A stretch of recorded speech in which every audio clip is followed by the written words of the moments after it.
The snow fell in thick, lazy flakes outside the restaurant window, each one catching the amber glow of the streetlights before disappearing into the darkness.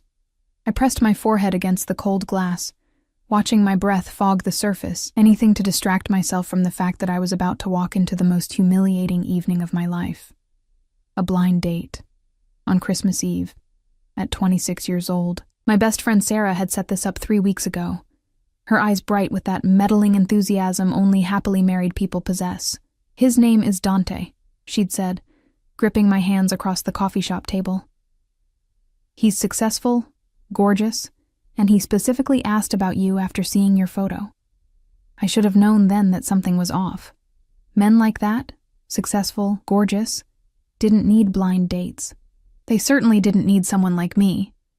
A pediatric nurse working double shifts to pay off student loans, living in a studio apartment where the heat only worked half the time, wearing a dress I'd owned since college because I couldn't afford anything new. But Sarah had been so insistent, and I was so tired of being alone. The restaurant she'd chosen was called Vincenzo's, tucked into a quiet corner of the city's financial district. I'd walked past it 100 times on my way to the hospital, never daring to look at the menu posted in the window. The kind of place where a single appetizer cost more than my weekly grocery budget. I pulled my worn coat tighter around my body, feeling the cold December air seep through the thin fabric. My shoes, black flats with a hole in the left sole, squeaked against the salted pavement as I approached the entrance. Through the frosted glass doors, I could see warm light, the glimmer of crystal, the soft movement of well-dressed people who belonged in places like this. I didn't belong here. My hand trembled as I reached for the door handle. But before I could touch it, the door swung open. A man in a black suit appeared, his face impassive, his eyes scanning the street behind me with practiced efficiency. "Miss Brennan?" His voice was deep, accented with something Mediterranean. I blinked. "Yes, but how—" "This way, please." He stepped aside, gesturing into the warmth. The interior of Vincenzo's smelled like expensive wine, fresh bread, and something else.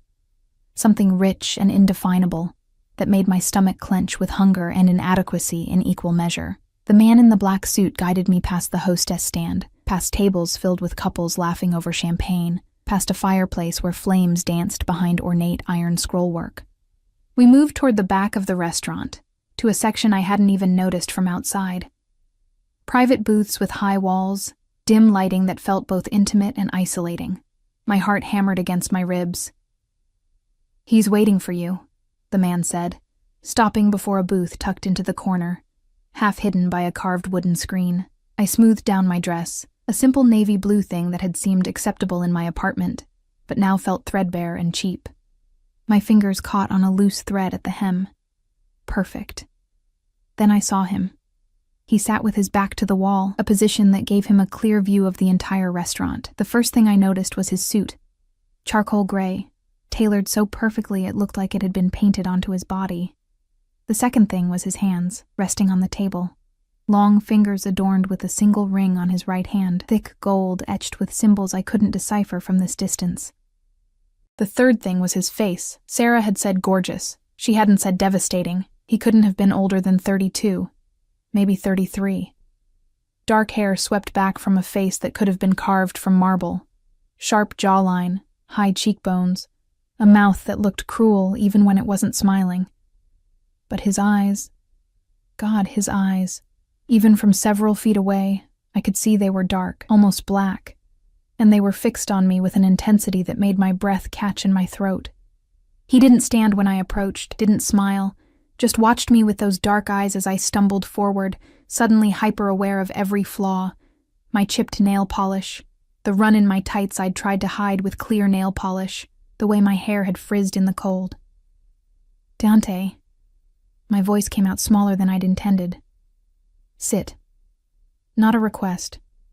A command, delivered in a voice like smoke and gravel. I sat. The leather booth was soft, expensive, and I sank into it feeling like I was being swallowed. Across from me, Dante, if that was even his real name, continued to study me with those unsettling eyes. He hadn't touched the wine in front of him, a deep red that looked black in the dim light. "You're late," he said finally. What? No. Sarah said 7:30. It's only... I fumbled for my phone, but his hand moved, just slightly, and the man in the black suit appeared from nowhere, placing a glass of wine in front of me. 7:15, Dante said. I've been waiting since 7. My cheeks burned. I'm sorry, I thought... Sarah got the time wrong. He leaned back, and I caught a glimpse of something at his collar. A flash of ink, a tattoo creeping up from beneath the crisp white shirt. She does that sometimes, doesn't she?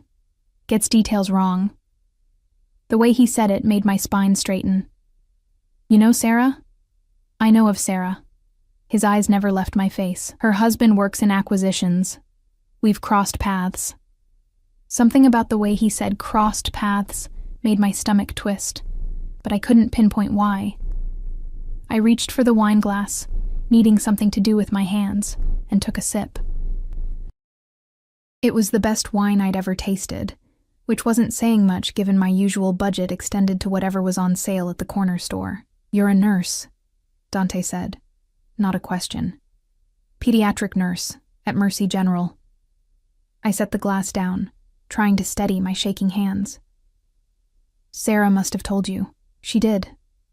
He tilted his head slightly, and the movement reminded me of a predator calculating distance. You work the overnight shift twice a week, Wednesdays and Fridays. You take the bus because your car broke down 8 months ago, and you haven't been able to afford the repairs. You live alone on Morrison Street, 3rd floor, apartment 304. The blood drained from my face. How do you... You have a small scar on your left hand from a kitchen accident when you were 12. You don't talk to your mother anymore. Your father died when you were 19. He leaned forward, and I could smell him now, something expensive and dark. Cedar and smoke. You're drowning in student debt and you skip meals to make rent. You're exhausted, Emma. You're so tired you can barely see straight. I should have run. Every instinct I had was screaming at me to get up, to leave, to get as far away from this man as possible, but I couldn't move, couldn't breathe, could only stare at him as he smiled for the first time, a slow curve of his mouth that didn't reach his eyes. How do you know all that? I whispered. I make it my business to know things. He signaled to someone I couldn't see, and suddenly there was food appearing on our table, dishes I hadn't ordered, hadn't even seen on a menu, especially about people who interest me. Why would I interest you? His smile widened, and I saw something dangerous flash in those dark eyes. That's what we're here to find out. I should have left then.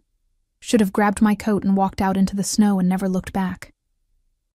But I was so hungry, and the food smelled so good, and there was something about the way he looked at me, like I was the only person in the world who mattered, that made me stay. Just for a moment. Just long enough to understand what I'd walked into. The man in the black suit reappeared, leaning down to whisper something in Dante's ear. I watched his expression shift. Saw something cold and deadly pass across his face before it smoothed back into that careful neutrality. Excuse me, he said, standing in one fluid motion. I need to make a phone call. Don't leave, Emma. We're not finished. He walked away, and I noticed for the first time that there were other men in black suits positioned throughout the restaurant, all of them watching our booth with the same practiced efficiency as the first one. My phone buzzed in my purse, a text from Sarah. How's it going? He's gorgeous, right? I stared at the message, then at the food cooling on the table, then at the men in black suits who were definitely not waiters. My hands were shaking again as I reached for my coat. That's when I saw it. Dante's phone, left on the table beside his untouched wine. The screen was lit up with an incoming message, and even from across the table I could read the preview. Package secured. The DeLuca situation has been handled. Awaiting your orders. DeLuca. Situation. Handled. Oh God. I stood up so fast I knocked my wine glass over, red liquid spreading across the white tablecloth like blood. One of the men in black suits moved toward me, but I was already backing away, my coat clutched against my chest. I have to go, I said to no one, to everyone. I forgot. I have to, but I'd forgotten my purse. It was still in the booth, and when I turned back to grab it, I saw Dante standing at the entrance to our private section, his phone pressed to his ear, his eyes locked on mine. He lowered the phone slowly. Sit down, Emma. I really need to. Sit. Down. The temperature in the room seemed to drop 10 degrees. Every instinct I had was screaming danger, but my legs wouldn't move. The men in black suits had closed in, not threateningly, but enough that I understood. Leaving wasn't an option anymore.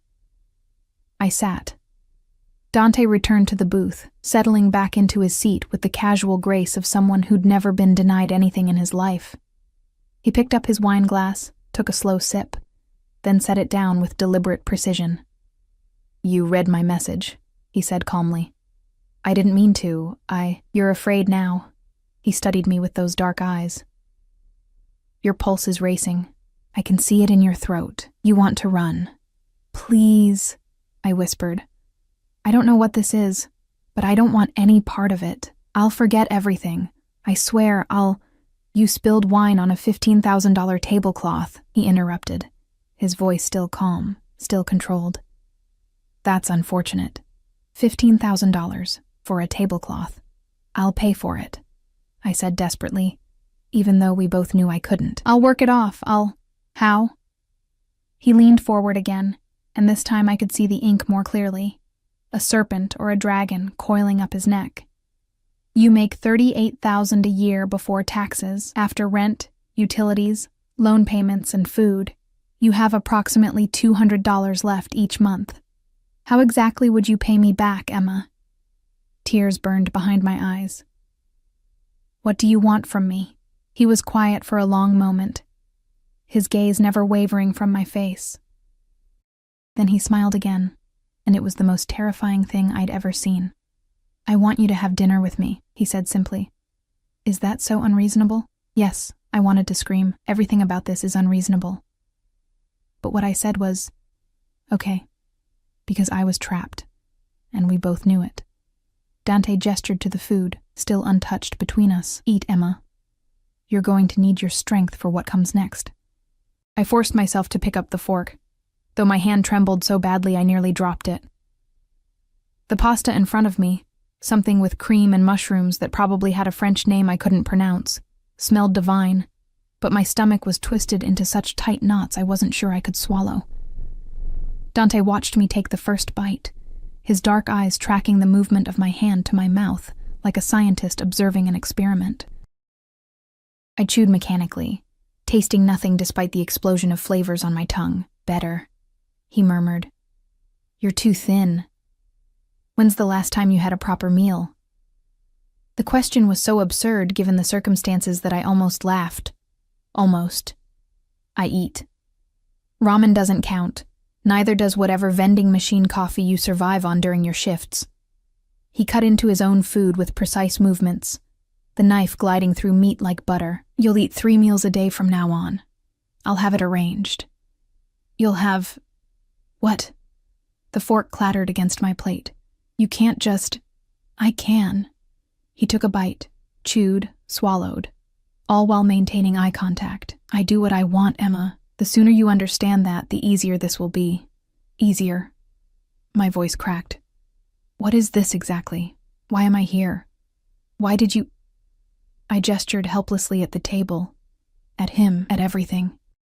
"Sarah said this was a blind date, but you already knew everything about me. You've been watching me." "Yes." The casual admission hit me like a physical blow.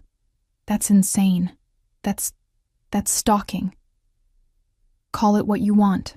He set down his silverware, giving me his full attention. The intensity of his gaze made me want to shrink into the leather booth and disappear. 3 months ago, you were leaving the hospital after a double shift. It was raining. You gave your umbrella to a homeless woman sitting outside the emergency entrance, then walked 6 blocks in the downpour to your bus stop.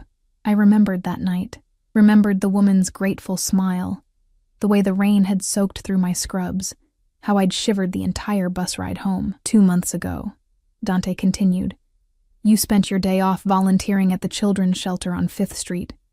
You brought books from your own collection, even though you can barely afford groceries. Last month, you covered a coworker's shift, even though you were already working 60 hours that week, because her daughter was sick and she'd have lost her job otherwise. Each word felt like he was peeling back my skin, exposing parts of myself I'd never meant for anyone to see. How do you know all this? I told you. I make it my business to know. He leaned back, that dangerous smile playing at his lips again. "You're a good person, Emma. Genuinely good. Do you have any idea how rare that is? How valuable?" I'm just... I shook my head, trying to process. "People help other people. That's normal." "No." His voice went hard. "People look out for themselves. They take what they can get, and they don't look back. But you?" He tilted his head, studying me. "You give pieces of yourself away until there's nothing left. You sacrifice and struggle and suffer. And you do it with a smile because you think that's what you're supposed to do." Tears blurred my vision. I blinked them back furiously, refusing to cry in front of this stranger who somehow saw too much. "You don't know me. I know you better than anyone in your life." He said it with such certainty that I couldn't argue. "I know you're drowning and too proud to ask for help. I know you're exhausted and alone and barely holding on. And I know that tonight, you came here hoping maybe, just maybe, someone might see you as more than invisible." The tears spilled over then, hot tracks down my cold cheeks. I swiped at them angrily, humiliated. "What do you want from me?" Dante was quiet for a long moment. Then he reached across the table and caught my wrist. Not roughly, but firmly enough that I couldn't pull away. His thumb pressed against my pulse point, and I knew he could feel how fast my heart was racing. "I want to take care of you," he said softly. "I want to make sure you never skip another meal. Never work yourself into exhaustion. Never have to choose between paying rent and fixing your car. I want to give you everything you've been denying yourself." It sounded like a dream, like a fairy tale, like a trap. "Why?" I whispered. His grip on my wrist tightened fractionally. "Because you're mine now."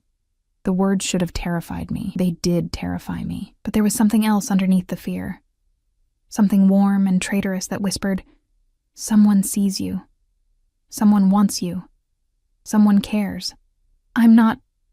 I tried to pull my hand back, but he held firm.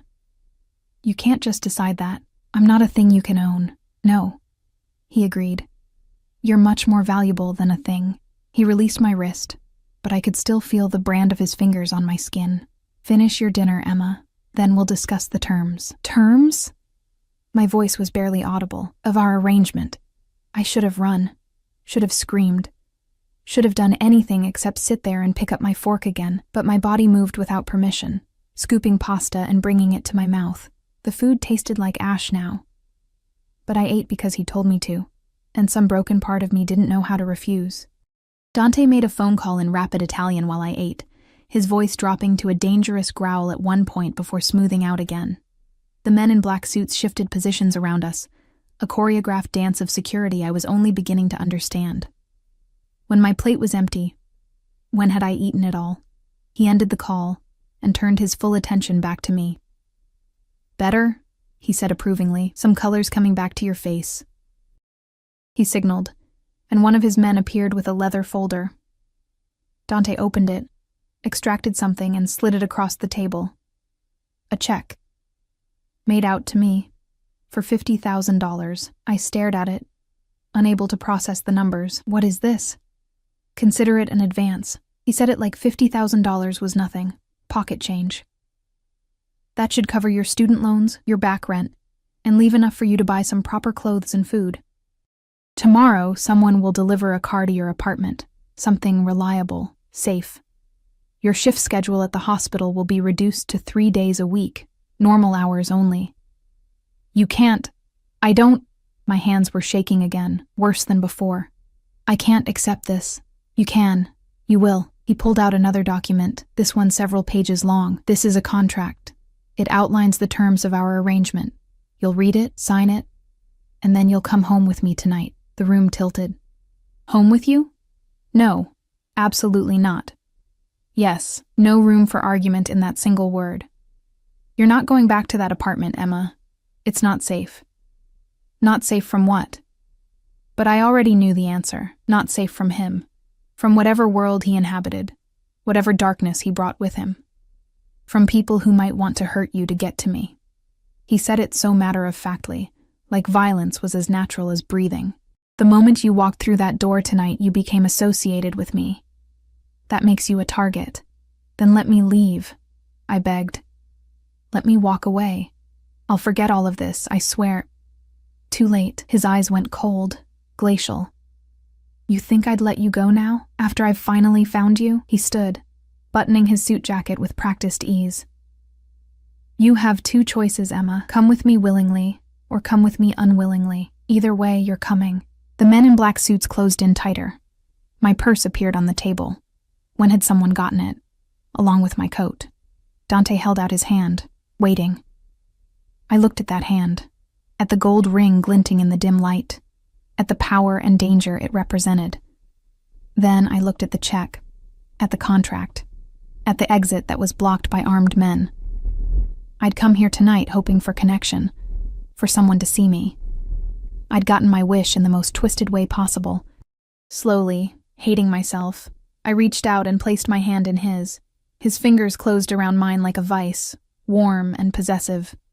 He pulled me to my feet, and I stumbled against him, close enough to feel the heat radiating from his body, to smell that intoxicating scent of cedar and smoke, and something darker underneath. Good girl, he murmured against my hair, and I hated how those words made something in my chest flutter. He kept hold of my hand as we walked through the restaurant, past the curious stares of other diners, past the hostess who wouldn't meet my eyes. Outside, the snow was falling harder now, coating the city in white. A black SUV waited at the curb, engine running, windows tinted so dark I couldn't see inside.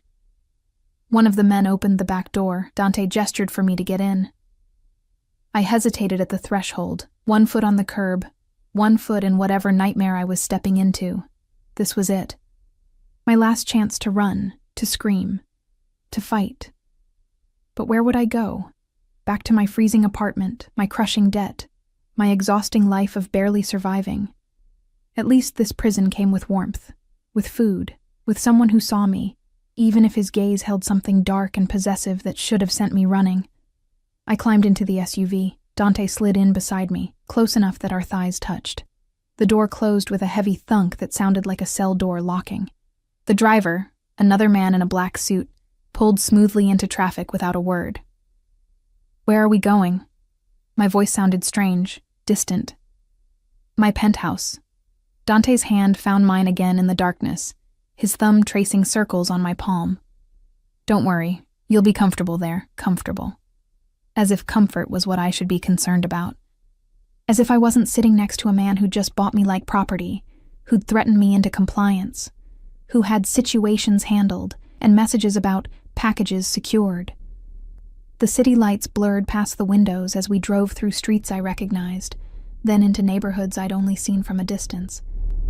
Places where the buildings touched the sky, and the people inside them never worried about making rent. Dante made another phone call, this time in English, but using terms I didn't understand. Clean the guest room. Have clothes delivered by morning, sizes. He glanced at me, his eyes traveling over my body with clinical assessment. Size 4, maybe 6. Conservative styles for now. And get rid of the wine stain at Vincenzo's. I don't want questions. The wine stain. The $15,000 tablecloth. The trap that had closed around me the moment I'd knocked over that glass. Had it been a trap? Or had I walked into it willingly, drawn by desperation and loneliness and the seductive promise of being seen? The SUV pulled up to a building that was all glass and steel, modern architecture that screamed money and power. A doorman rushed to open the vehicle door before Dante's guard could move. The man's eyes widened when he saw Dante, and he stepped back immediately, his gaze dropping.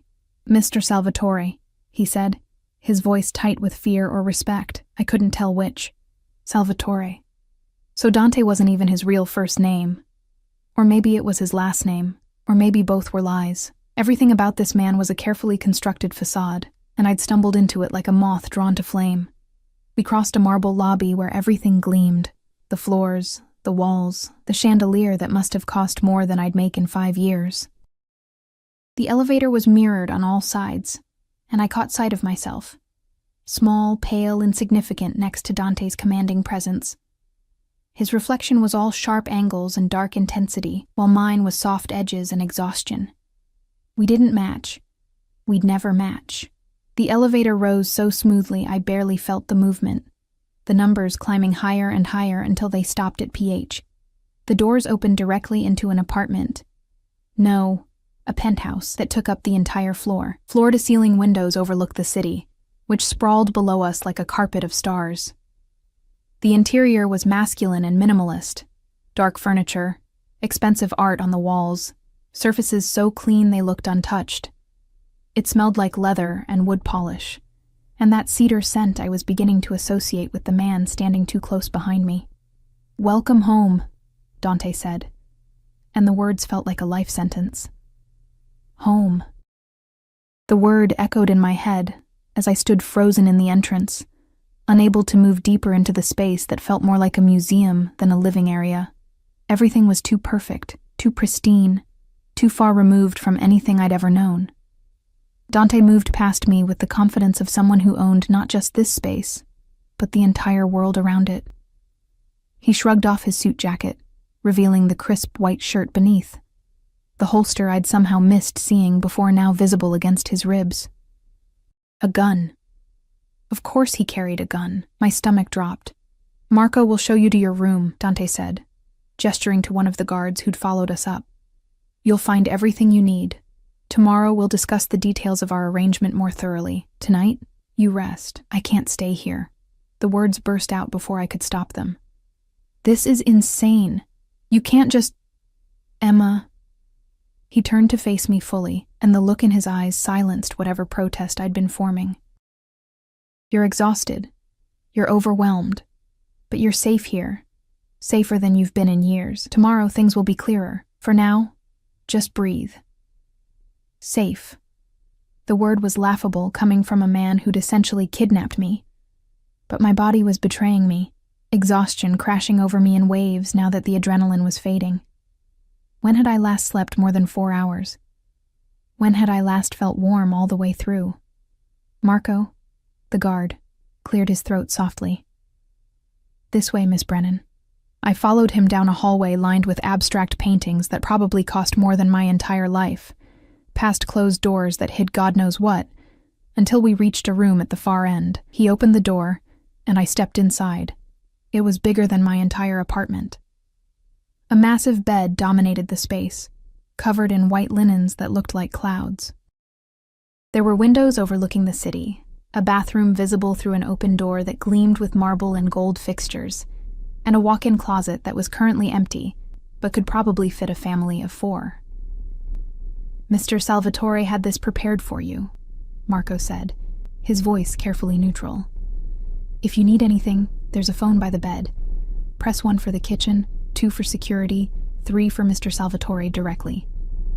3 for Mr. Salvatore." As if I'd willingly call the man who'd taken away every choice I had. Marco left, closing the door behind him with a soft click. I waited, counting to 60, then tried the handle. Unlocked. I wasn't sure whether to be relieved or more frightened. He didn't need to lock me in because where would I go? 50 floors up, surrounded by his people, in a part of the city where I stuck out like a stain on silk. Even if I made it to the street, he'd find me. He'd already proven he could track my every movement. I moved to the windows, pressing my palms against the cold glass. The city spread below me, all those tiny lights representing lives being lived, people who were free to come and go as they pleased. Had it only been a few hours since I'd walked into Vincenzo's, it felt like a lifetime ago. My reflection stared back at me, hollow-eyed and pale. Who was I now? Not the Emma who'd woken up this morning, annoyed about working Christmas but grateful to have a job. That Emma felt like a stranger already. Someone naive enough to think a blind date was the worst thing that could happen to her. A knock on the door made me jump. "Yes?" My voice cracked. The door opened and a woman entered carrying a tray. She was older, maybe 60, with kind eyes and gray hair pulled back in a neat bun. She wore a simple black dress and moved with the quiet efficiency of someone who'd been in service for years. "I'm Maria," she said in accented English. "I manage Mr. Salvatore's household. I brought you some tea and something to help you sleep." She set the tray on the nightstand, a pot of tea, a cup, and a small white pill in a dish. I eyed the pill warily. "What is it?" "Just melatonin," Maria said gently. "Nothing harmful. Mr. Salvatore thought you might have trouble sleeping in a new place. She poured the tea with practiced hands. You should change out of those clothes. There's a robe in the bathroom, and I'll have proper sleepwear brought up. I don't need... Please. Her eyes met mine, and I saw something there. Sympathy? Understanding? Let me help you. It will be easier if you just let me help. Easier. Everyone kept using that word, as if any of this could be easy. But I was so tired, and the tea smelled like chamomile and honey, and Maria's hands were gentle as she guided me toward the bathroom. I caught sight of myself in the massive mirror. My makeup smeared, my hair wild, that cheap navy dress hanging off my frame, and felt tears burn behind my eyes again. I'll draw you a bath, Maria said, already moving toward the enormous tub. You'll feel better once you're warm. I wanted to argue, to maintain some shred of dignity or resistance. But what was the point? I was here. He'd won. Fighting would only make it harder, just like Maria said. The bath was heaven, scented oils and heat that seeped into my bones, washing away the grime of the day, if not the stain of what had happened. Maria had left the robe as promised, thick white terry cloth that felt like being wrapped in a cloud. When I emerged, she was waiting with a nightgown, simple but clearly expensive, the fabric cool and soft against my skin. Drink your tea, she urged, pressing the cup into my hands. And take the pill. You need rest. I obeyed, too numb to resist. The tea was sweet and warm, coating my throat. The pill was small, easy to swallow. Maria fussed around the room, turning down the bed, dimming the lights, treating me like I was something precious and breakable. Has he done this before? The question escaped before I could stop it. Brought women here? Maria paused, her hand on the light switch. When she turned to face me, her expression was carefully controlled. No, Miss Brennan. Never. In the 5 years I've worked for Mr. Salvatore, you're the first woman to set foot in this penthouse. I didn't know whether that made things better or worse. Sleep now, Maria said softly. Tomorrow is a new day. She left, and I was alone in this enormous room with its enormous bed and enormous windows, showing me how small I was in comparison to everything around me. The melatonin was already taking effect, making my limbs heavy, my thoughts fuzzy at the edges. I climbed into the bed, sinking into mattress that probably cost more than a year of my salary. The sheets smelled fresh and clean, and despite everything, my body relaxed into the comfort it had been denied for so long. My last thought before sleep claimed me was, I should be more afraid. But God help me. I was too exhausted to care. I woke to sunlight streaming through windows I'd forgotten to close, and the disorienting sensation of not knowing where I was. The room came into focus slowly. Too big, too bright, too expensive. And memory crashed back like a wave. Dante. The restaurant. The contract I hadn't signed. The choice that wasn't a choice. Christmas Day. I was supposed to be at the hospital, working my shift, bringing cheer to sick children who had to spend the holiday in hospital beds. Instead, I was here, in a penthouse prison, owned by a man whose last name I'd only learned by accident. My phone. Where was my phone? I scrambled out of bed, searching frantically until I found my purse on a chair I didn't remember putting it on. The phone was dead. Of course it was. I'd forgotten to charge it last night in the chaos. But there was a charger on the nightstand, plugged in, and waiting like someone had anticipated my needs. Someone. Him. I plugged in the phone and waited for it to power on, my heart hammering. 15 missed calls from Sarah. A dozen texts asking if I was okay, if the date had gone well. Why wasn't I responding? The most recent one, sent at 2 a.m. Emma, please answer. I'm worried. Call me. My fingers hovered over the screen. What could I say? Hey, Sarah, your friend set me up with a mobster who's decided I belong to him now. Thanks for that. A knock on the door interrupted my spiral. Miss Brennan? Maria's voice, cheerful despite the early hour. Mr. Salvatore requests your presence for breakfast in 15 minutes. I've brought clothes. Requests, as if I could refuse. Maria entered with an armful of shopping bags, all from stores I'd never dared enter. She laid out options on the bed, jeans that looked like they'd actually fit, soft sweaters in neutral colors, undergarments still in their packaging that were definitely not from Target. "How did he know my size?" I asked, picking up a pair of jeans that were exactly my measurements. Maria smiled, but it didn't reach her eyes. "Mr. Salvatore is very thorough." Thorough. Another word for invasive, controlling, terrifying. I dressed in a daze. The jeans fit perfectly, as did the cream-colored sweater and the bra that probably cost more than my weekly grocery budget. Everything felt like armor and a costume at the same time, transforming me into someone who might belong in a place like this. Maria guided me back through the penthouse, and in daylight, I could see details I'd missed last night, family photos in expensive frames.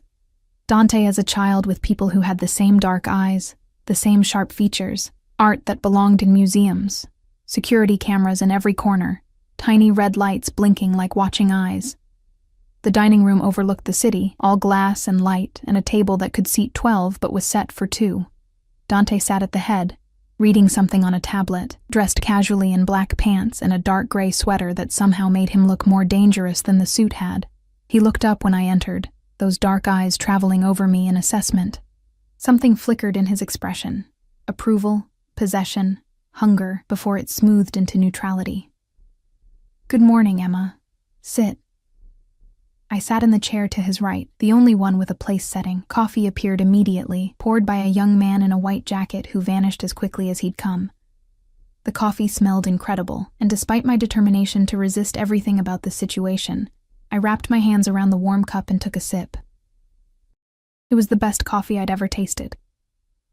"You slept well," Dante observed. Not a question. "How would you know?" He gestured to something I couldn't see. "The cameras showed you didn't move all night. That's good. You needed rest." "Cameras. In my bedroom. Watching me sleep." The coffee turned to acid in my stomach. "You watched me sleep?" "My security team monitors all areas of the penthouse." He said it like it was perfectly reasonable. "For your safety." "That's..." I set down the cup before I threw it. "That's a violation. You can't just..." "I can." He leaned back in his chair, studying me with that unsettling intensity. "And I will. Every moment you're in my care, I need to know you're safe. That means cameras, guards, and yes, monitoring where you are and what you're doing. You'll get used to it. I'll never get used to being watched like a prisoner." "You're not a prisoner." His voice hardened slightly. "Prisoners don't get designer clothes and gourmet meals. Prisoners don't have every comfort provided for them. Prisoners don't get offered $50,000 and a better life. Prisoners don't get choices either." I shot back, surprising myself with the venom in my voice, just like I didn't get a choice about being here. Silence fell between us, tense and crackling. Dante's jaw tightened, and I saw his hands flex against the table. Once, twice, before he controlled whatever impulse had risen. "You're right," he said finally. And the admission shocked me. "You didn't get a choice. But Emma, if I'd given you one, what would you have chosen? To go back to that apartment where the heat doesn't work? To keep drowning in debt? To work yourself to death for people who don't appreciate what you do? That's not..." "Yes, it is." He leaned forward, and I found myself trapped in his gaze. "I'm offering you a way out. Security, comfort, protection. All you have to do is accept it. And what do you get?" I demanded. "Nobody does this out of kindness. What do you want from me?" The smile that curved his lips was dark and predatory. "I want you. Here, with me, where I can see you and know you're safe. I want to come home and find you waiting. I want to give you everything you've been denied and watch you bloom." "Is that so terrible?" "Yes," I wanted to scream. "Because it's not real. Because you're not offering me freedom. You're offering me a gilded cage." But the words stuck in my throat, because part of me, a broken, desperate part, whispered, "Would that be so bad?" Food arrived then, plate after plate of breakfast items I'd only seen in magazines. Eggs Benedict, fresh fruit, pastries that smelled like butter and sugar and heaven. My stomach growled despite my anger, betraying me. "Eat," Dante commanded softly. "Then we'll talk about the contract." The contract. The terms of my imprisonment. I picked up my fork, hating myself, hating him, hating how good the food tasted and how warm the penthouse was, and how the clothes fit perfectly, and how some twisted part of me was already wondering what it would be like to just surrender, to stop fighting and let someone else carry the weight for a while, even if that someone was the devil himself. The contract sat between us on the table like a coiled snake, its pages crisp and white against the dark wood. Dante had produced it after breakfast, sliding it across to me with the same casual confidence he applied to everything else, as if my signature was inevitable, a foregone conclusion. "Read it carefully," he said, refilling my coffee cup without asking if I wanted more. "Take your time. Ask questions." I pulled the document closer, my hand still trembling slightly from the caffeine or the fear or both. The letterhead read Salvatore Enterprises in embossed letters, and the first page was dense with legal terminology that made my head swim. But I forced myself to focus, to read every word, because this wasn't just a contract. It was the terms of whatever prison sentence I'd stumbled into. The basics were clear enough. I would reside at Dante's penthouse for a minimum of 6 months. During that time, all my expenses would be covered: food, clothing, medical care, anything I needed. My student loans would be paid in full. A monthly allowance of $5,000 would be deposited into my account. In return, I would be available to Dante as he required. Available. The word made my skin crawl. "What does available mean?" I asked, my voice tight. Dante leaned back in his chair, watching me over the rim of his coffee cup. "It means you're mine. You live here, you follow my rules, and when I want your company, you provide it. Company." I forced myself to meet his eyes. "You mean sex?" "If that's what I want, yes." He said it without shame, without hesitation. "But that's not all I want, Emma. I want someone to talk to at the end of a long day, someone to share meals with, someone who's here, present, not just physically but emotionally. You want a girlfriend." The word tasted bitter. "Except I don't get to leave, and you're paying me to be here. I want more than a girlfriend." His eyes darkened, and something in his expression made my breath catch. "I want you to belong to me completely. Your time, your attention, your presence. In exchange, you'll have everything you've ever needed and more." I looked back down at the contract, my vision blurring. There were clauses about confidentiality. I couldn't discuss anything I saw or heard while living with him. Clauses about my whereabouts. I needed permission to leave the penthouse, and would always be accompanied by security. Clauses about termination. If I breached the contract, I'd owe back every penny he'd spent on me, plus damages. It was airtight. A trap designed by lawyers who knew exactly how to cage someone while making it look like a choice. "What if I refuse?" I whispered.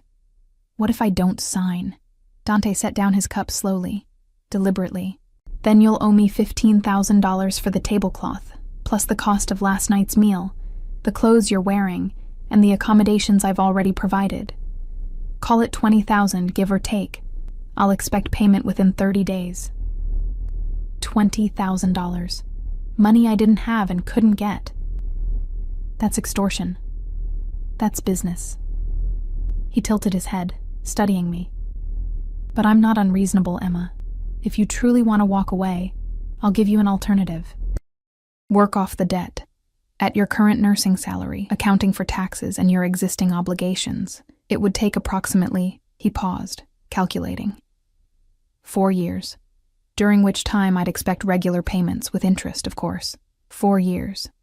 4 years of drowning even deeper, of never escaping the cycle of debt and exhaustion. 4 years of knowing he was out there, watching, waiting for me to miss a payment so he could collect. Or I could sign. 6 months in a gilded cage, and then freedom with enough money to start over. Except, I didn't believe for a second that it would end after 6 months. Men like Dante didn't let go of things they decided were theirs. "I need time to think," I said, pushing back from the table. "You have until this evening." Dante stood as well, towering over me even from several feet away. "I have business to attend to today.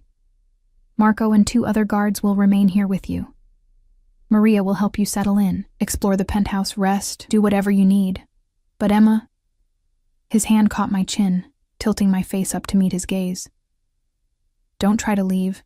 You won't make it past the lobby, and I'd hate to have to bring you back by force." The touch sent electricity through me.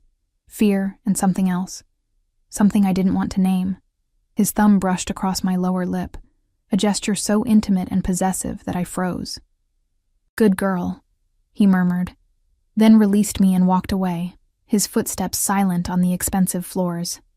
I stood there for a long moment after he left, my chin burning where he'd touched it, my heart racing in my chest. Through the windows, I could see the city waking up properly now. Christmas morning, families gathering, people living normal lives while I stood in a penthouse prison, trying to decide if I should sign away 6 months of my life.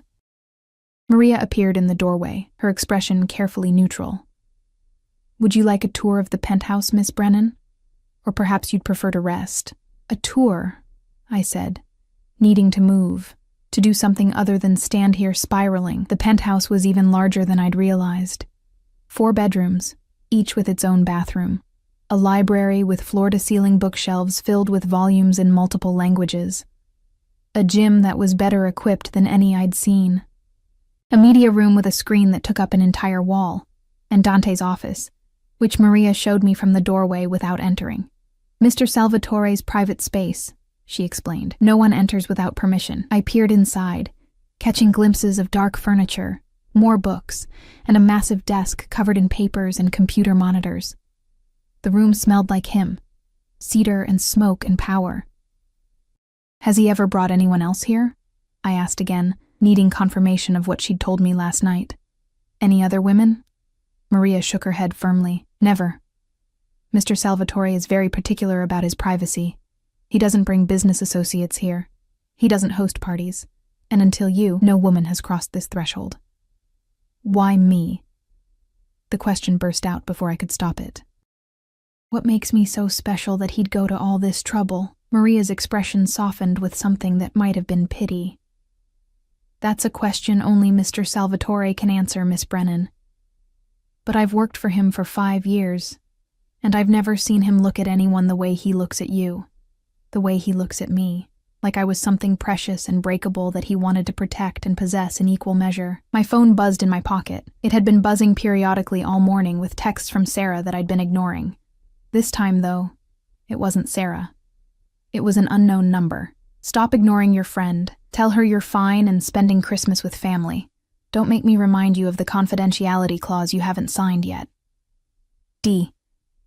I stared at the message, ice flooding my veins. He was watching. Even when he wasn't here, he was watching. I typed back with shaking fingers. "You're insane." The response came immediately. "I'm thorough. There's a difference. Now text Sarah before she calls the police." He was right, of course. Sarah would absolutely call the police if I kept ignoring her, and that would create complications neither of us wanted. With numb fingers, I opened her message thread and typed out a lie that tasted like ash. "Hey, sorry for the radio silence. Date went great, actually. Ended up going to his place and then his family's house for Christmas. Phone died. I'm fine, having a good time. We'll call you tomorrow." The response was instantaneous. "OMG, Emma! I knew you two would hit it off. Tell me everything tomorrow. Merry Christmas." I locked my phone and shoved it back in my pocket, feeling sick. "Miss Brennan?" Maria's voice was gentle. "Perhaps you should rest. You look pale." "I'm fine," I lied, but my legs were shaking and my vision was swimming at the edges. Maria guided me back to my room, my cage, and helped me onto the bed.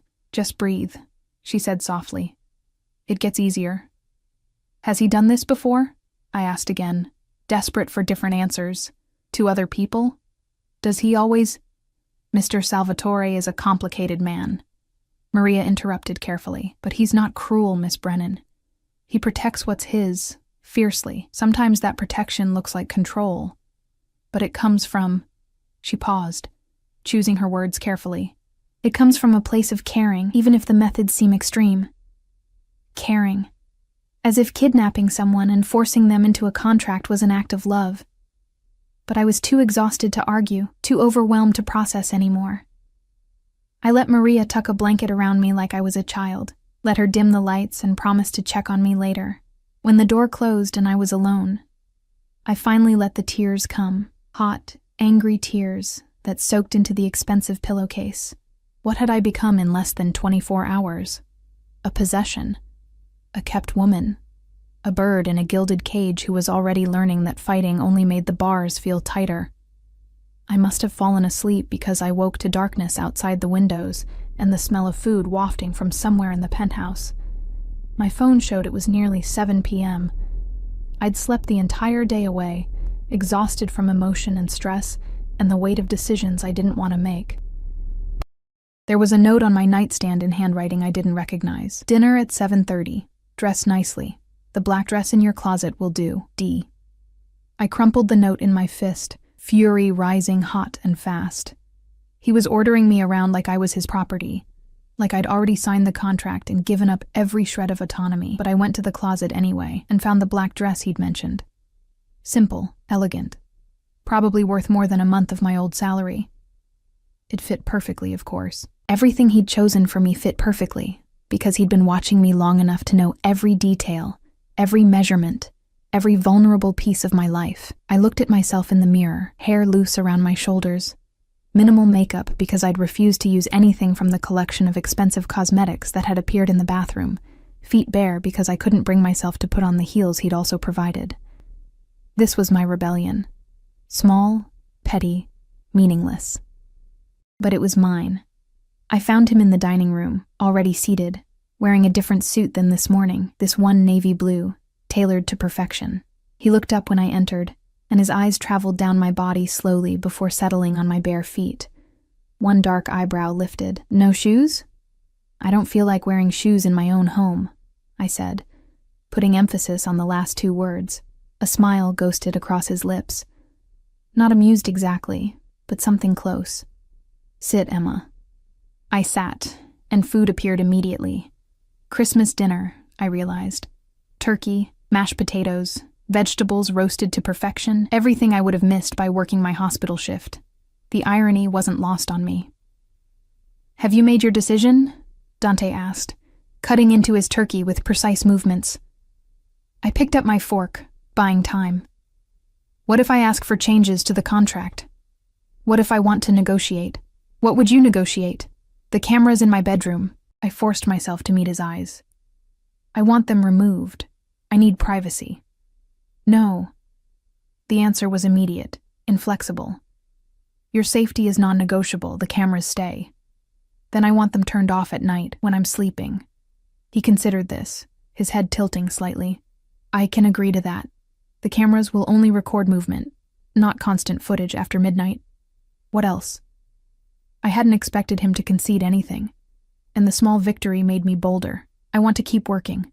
Not full-time, but I want to keep my nursing license active. Volunteer work, at least. Absolutely not. His voice went hard. You going back to that hospital, being exposed to anyone who might want to hurt you to get to me? It's out of the question. Then I want something else to do, I pressed.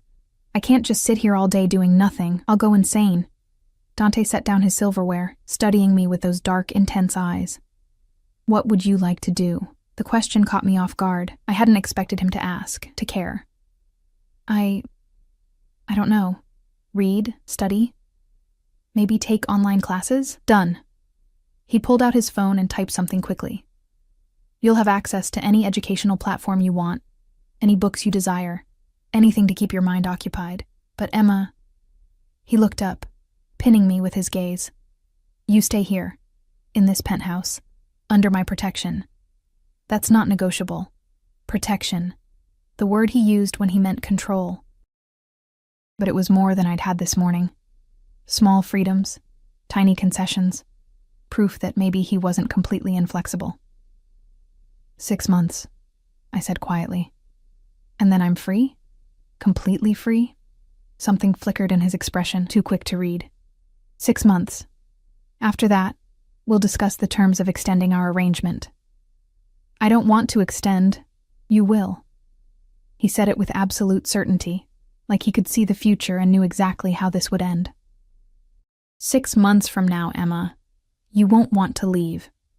You'll have everything you need, everything you've been missing.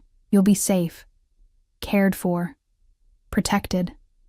Why would you choose to go back to struggling? Because I'll be free, I wanted to say, because freedom is worth more than comfort. But I didn't say it. I just picked up my fork and ate the expensive Christmas dinner in silence, while Dante watched me with those dark, possessive eyes. After dinner, he produced the contract again. "Sign it, Emma. Stop torturing yourself with the illusion of choice. We both know how this ends." He was right. He'd always been right. From the moment I'd walked into Vincenzo's, maybe even before that, my fate had been sealed. I picked up the pen he offered, heavy, expensive, probably worth more than my weekly paycheck had been. The signature page stared up at me, that blank line waiting for my name. 6 months. I could survive 6 months. I signed. Dante took the contract, his fingers brushing mine deliberately, and something in his expression shifted. Triumph, possession, satisfaction. He pulled out his phone, and within seconds, I heard the chime of a notification on mine. I checked it. A bank transfer confirmation. $50,000, just like he'd promised. "Welcome home, Emma," Dante said softly, dangerously. "Now you're truly mine." The first week passed in a blur of adjustment and resistance, of learning the boundaries of my new existence while testing them at every opportunity. Dante was gone most days, disappearing before dawn and returning late at night, always accompanied by his shadows in black suits. But even when he wasn't physically present, I felt him everywhere. In the cameras that tracked my movements, in Maria's careful management of my schedule, in the guards who appeared whenever I approached a door or window. I tried to establish a routine. Mornings in the library, losing myself in books I'd never had time to read. Afternoons studying online courses in child psychology. Dante had been true to his word about education.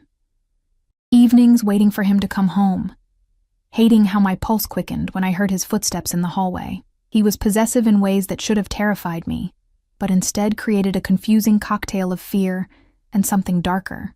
He wanted to know what I'd done every moment he was gone, what I'd eaten, what I'd read, who I'd spoken to, though the answer was always the same: no one. He'd touch me constantly, a hand at the small of my back, fingers threading through my hair, his palm pressed against my cheek, claiming ownership with every casual caress.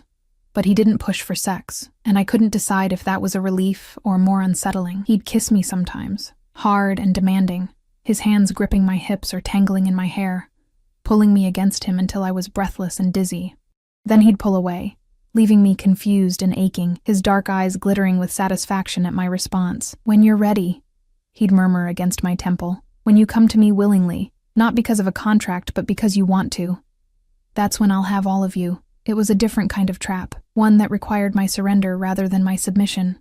2 weeks in, I made my first real mistake. I'd been reading in the library when I found his laptop, left open on the desk. He was in the shower. I could hear the water running from his bedroom suite. The screen showed an email chain, and my name caught my eye before I could stop myself from looking. Emma Brennan. Background report. My hands shook as I scrolled through the document. Everything was there. My entire life laid out in clinical detail. My father's death from cancer when I was 19, leaving behind medical bills that had destroyed my mother. My mother's subsequent spiral into alcoholism and our estrangement. My decision to become a nurse despite the crushing debt. Every job, every address, every relationship I'd ever had, and photos. God, so many photos. Me leaving the hospital, me at the grocery store, me sitting alone in my apartment, visible through a window I'd never thought to cover, surveillance photos taken over months.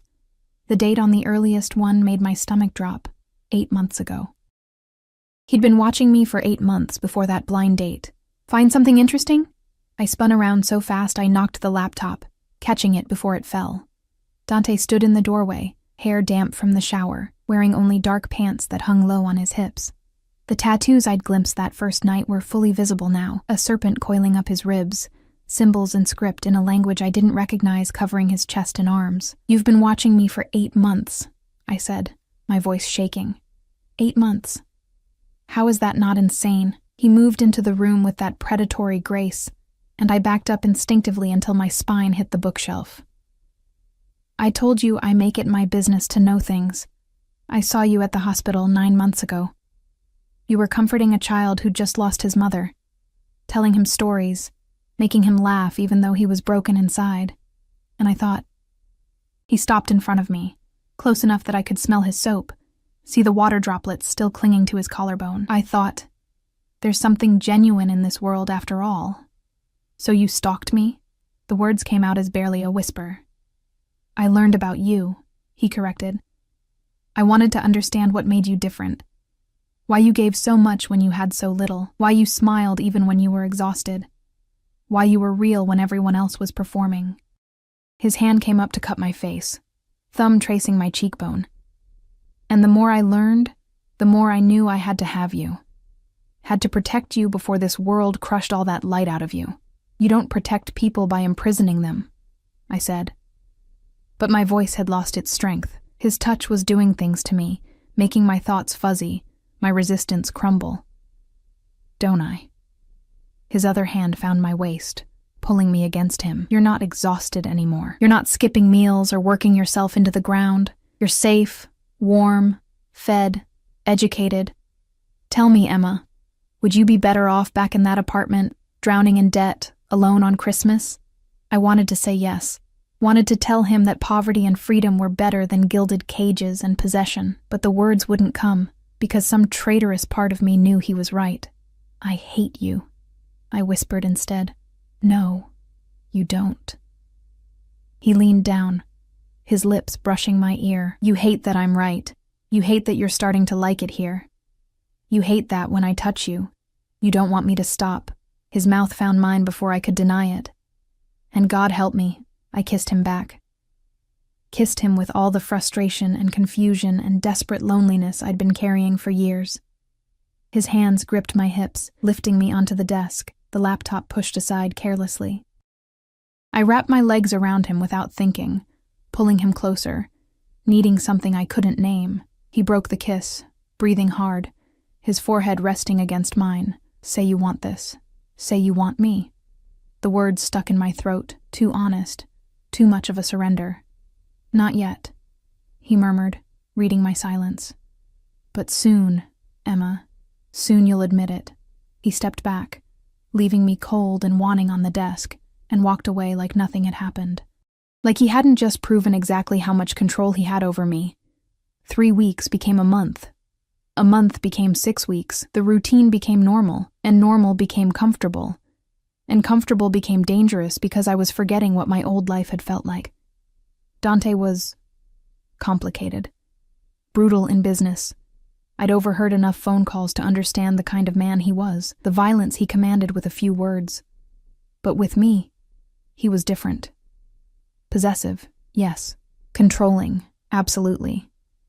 But never cruel. He remembered that I liked my coffee with too much cream. He bought me books before I knew I wanted them.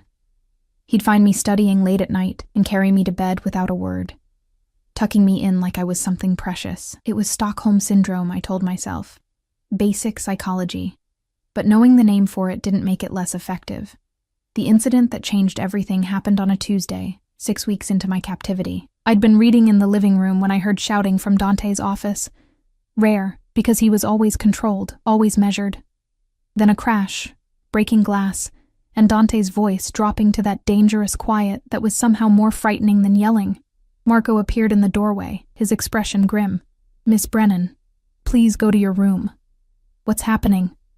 Now, Miss Brennan.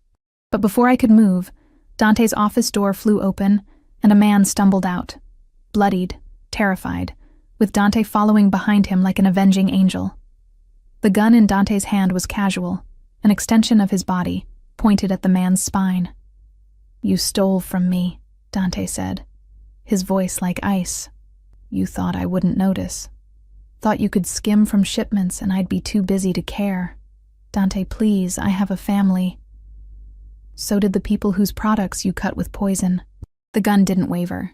How many died because you wanted a bigger profit margin? 3? 4? The man was crying now, ugly sobs that made my stomach turn.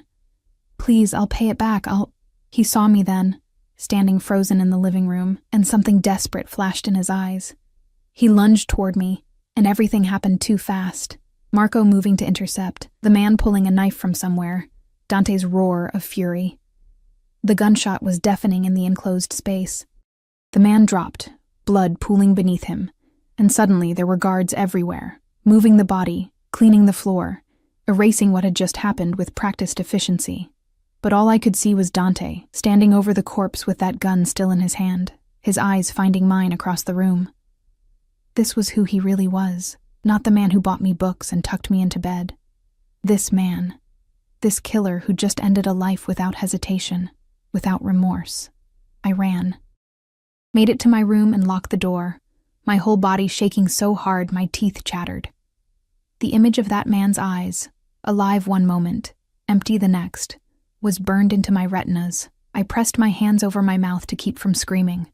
Footsteps in the hallway, then Dante's voice, calm despite what had just happened. "Emma, open the door." "Go away." My voice cracked. "Open the door or I'll break it down. You have 3 seconds." He would do it. I knew he would. On trembling legs, I crossed to the door and unlocked it, then backed away as he entered. He'd cleaned the blood off his hands, but there were still specks on his shirt. He closed the door behind him, studying me with those dark eyes that saw too much. "You're afraid of me now," he observed. "You killed someone." I wrapped my arms around myself. "Right there in your home, you just—" "He tried to hurt you." Dante's voice went hard. "The moment he moved toward you with that knife, his fate was sealed. He was desperate. He was dead the moment he betrayed me." He crossed to me in 2 strides, gripping my shoulders.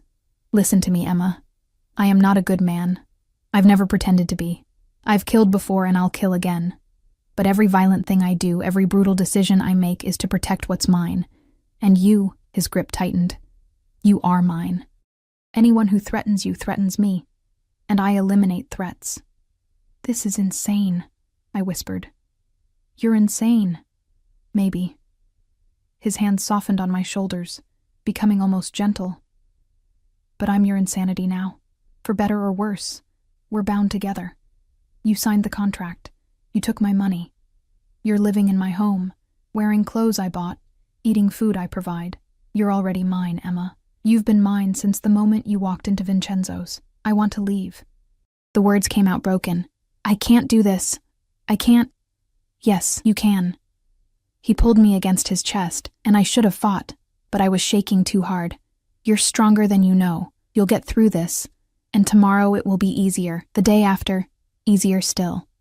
Until you realize that this—" He gestured to encompass the penthouse, himself, everything.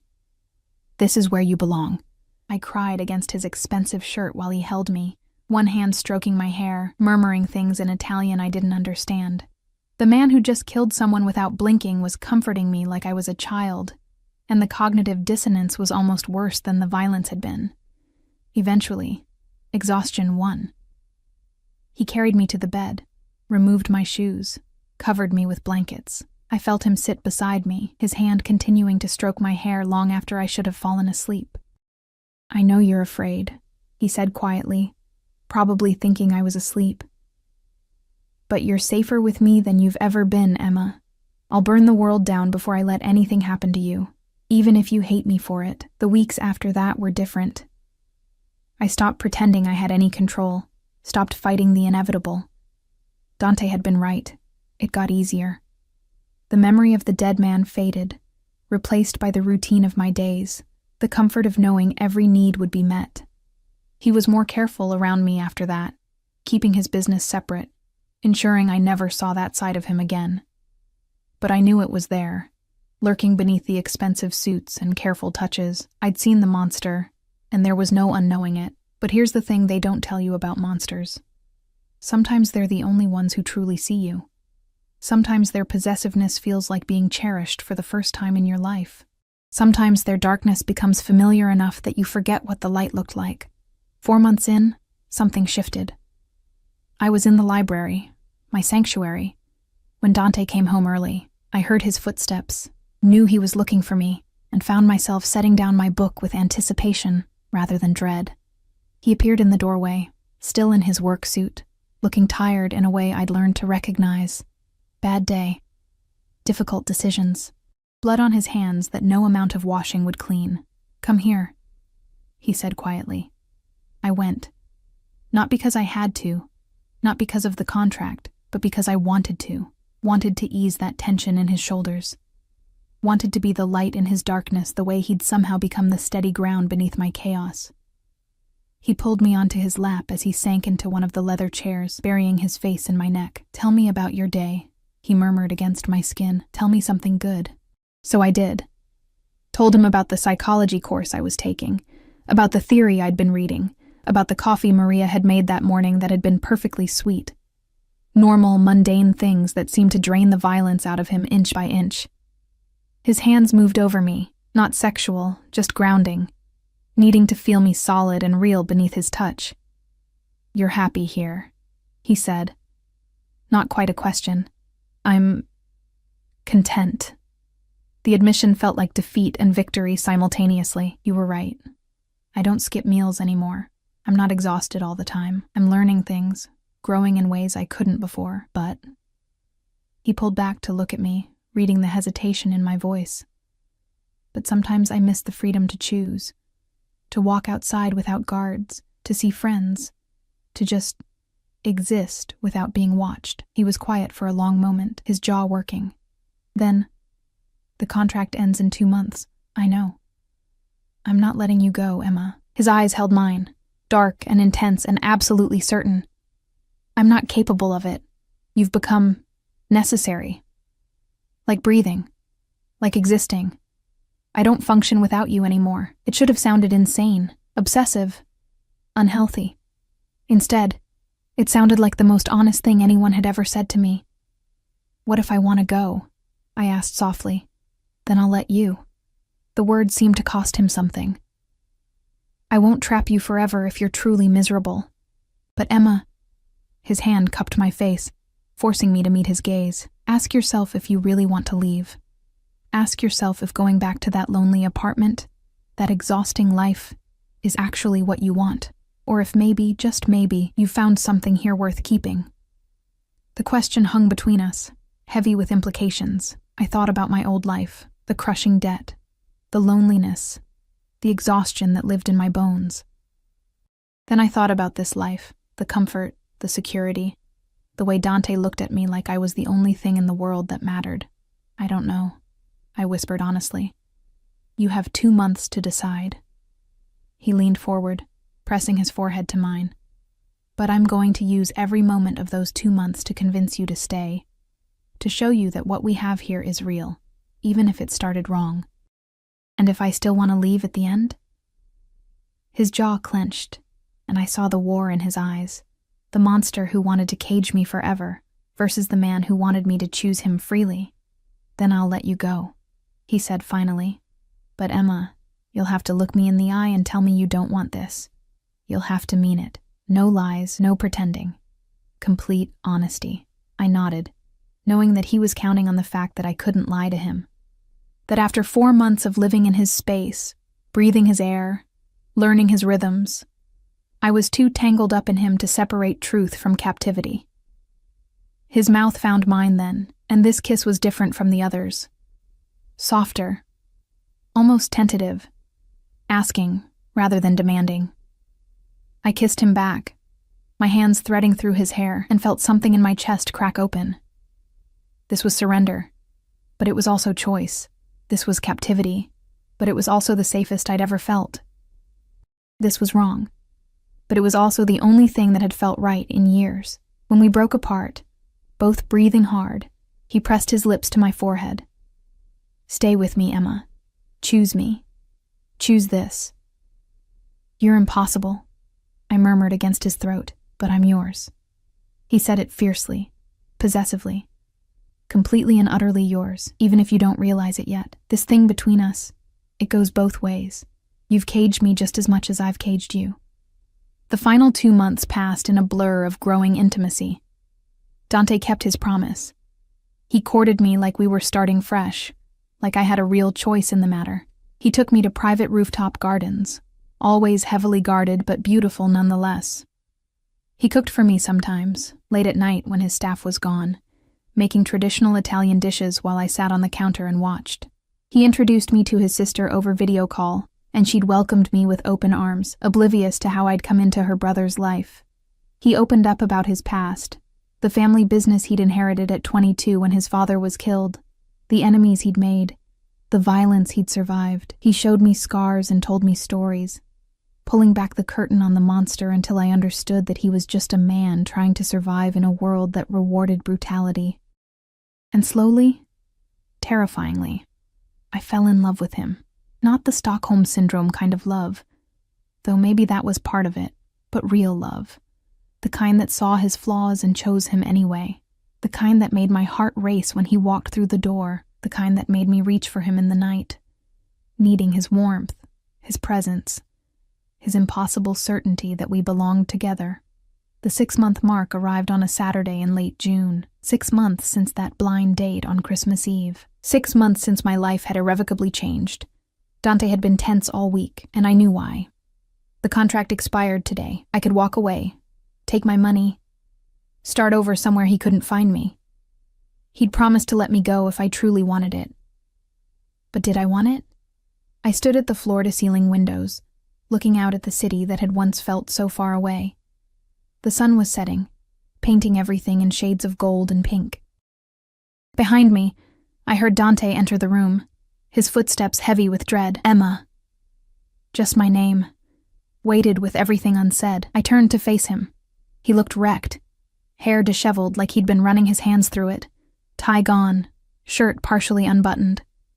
His eyes held something I'd never seen before. Fear. Real, genuine fear that I would leave. The contract expires at midnight, he said unnecessarily. You're free to go whenever you want. I'll have Marco drive you anywhere, give you references, make sure you're set up in a new place. Whatever you need. And if I stay? My voice was steady, clearer than it had been in months. Something flickered in his expression. Hope. Desperate and raw. If you stay, we renegotiate. No contract this time. Just you and me, choosing each other every day. You'd have more freedom.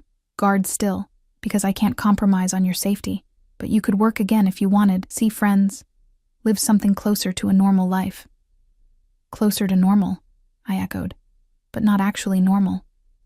Emma, nothing about my life is normal. He crossed to me but stopped a few feet away, like he was afraid to touch me and find out I was already gone. I'm a criminal. I hurt people for a living. I have enemies who would kill you just to hurt me. Normal was never an option for us. I know. I stepped closer, closing the distance he'd left. I've known that for months, and I'm still here. You're here because of the contract. No. I placed my hand on his chest, feeling his heart hammering beneath my palm. I'm here because somewhere along the way, this stopped being a prison and started being home. Because you see me, Dante, the real me, not the tired nurse or the good person or the struggling woman. Just me, Emma. And you chose me anyway. His hands came up to grip my waist, almost painful in their intensity. Say it clearly, Emma. Please. I need to hear it. I looked up at him, this impossible, violent, possessive man who'd rearranged my entire life, and smiled. I'm staying. Not because of money or contracts or fear. I'm staying because I choose you. I choose this. I choose us. The sound he made was almost anguished. He crushed me against him, burying his face in my hair, his whole body shaking with relief. You're sure? Emma, you have to be sure because I'm not strong enough to let you go twice. I'm sure. I pulled back enough to look at him. I love you. God help me. I love you even though you're crazy and possessive and you probably need therapy. He laughed. Actually laughed. The sound rough and beautiful. I definitely need therapy. But Emma... His hands framed my face, thumbs brushing away tears I hadn't realized I was crying. I love you more than I thought I was capable of loving anything. You're my light in the darkness, my reason for existing, my everything. He kissed me then, and it was different from every kiss before. This wasn't possession or demand or even persuasion. This was promise. This was choice. This was two broken people choosing to build something whole together. When we broke apart, both breathless, I whispered against his mouth, "Take me to bed." Emma. Not because I have to, not because of a contract, because I want to, because I'm choosing you, all of you, everything you are. The look in his eyes was pure possession, mixed with reverence. He lifted me effortlessly, carrying me toward his bedroom, the one I'd never entered, the sanctum he'd kept separate until I was ready. And I was ready. Ready to fully surrender to this twisted, beautiful thing we'd built. Ready to be his completely, the way he'd already become mine. 6 months later, I stood in the pediatric wing of St. Mary's Hospital, my badge clipped to the scrubs Dante had insisted be custom-made for comfort. The children gathered around as I finished reading a story, their faces bright with laughter despite their circumstances. "Miss Emma, will you come back tomorrow?" a little girl asked, her IV pole draped with decorations I'd brought. "I'll be here every Tuesday and Thursday," I promised, ruffling her hair. "You can count on it." Marco waited by the door, always present but less obviously than before. I'd gotten used to the guards, the way they shadowed my movements. They were part of my life now, part of the package deal of loving Dante Salvatore. My phone buzzed. A text from Dante. "Dinner at 7. I'm cooking. Don't be late." I smiled, typing back, "I'll be there. Love you." The response was immediate. "Love you more. Always." Sarah had eventually learned the truth, or a version of it, and had been horrified at first, but she'd seen how I'd changed, how I glowed now, how the exhaustion had left my eyes. She didn't understand it, couldn't comprehend how I'd fallen for a man like Dante, but she'd accepted it because she saw I was happy. And I was. Deliriously, impossibly happy in a life that should have been a nightmare, but had somehow become a dream. Was it healthy? Probably not. Was it conventional? Absolutely not. But it was mine.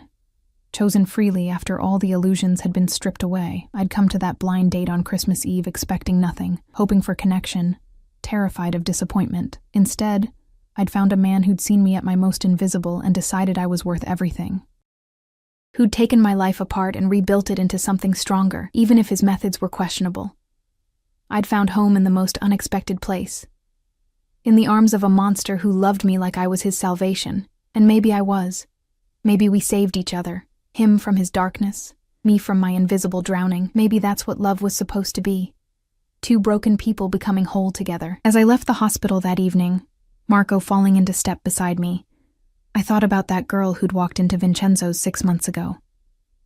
She'd been so afraid, so lost, so alone. She wasn't any of those things anymore. I was Emma Salvatore now. We'd gotten married in a small ceremony 3 months ago, just family and his closest associates. I was a mafia wife, a kept woman, a bird in a gilded cage who'd learned to love her prison because it came with wings. The SUV waited at the curb, warm and safe, ready to take me home to the man who'd orchestrated my entire life with the precision of a maestro conducting a symphony. I climbed in, thinking about the dinner waiting, the life we were building, the future stretching ahead of us. Unconventional, complicated, perfectly imperfect. My phone buzzed again. "Hurry home, Emma. I miss you." And I realized that somewhere between captivity and choice, between fear and love, I'd stopped running from Dante Salvatore. I'd run toward him instead, and I'd never been happier.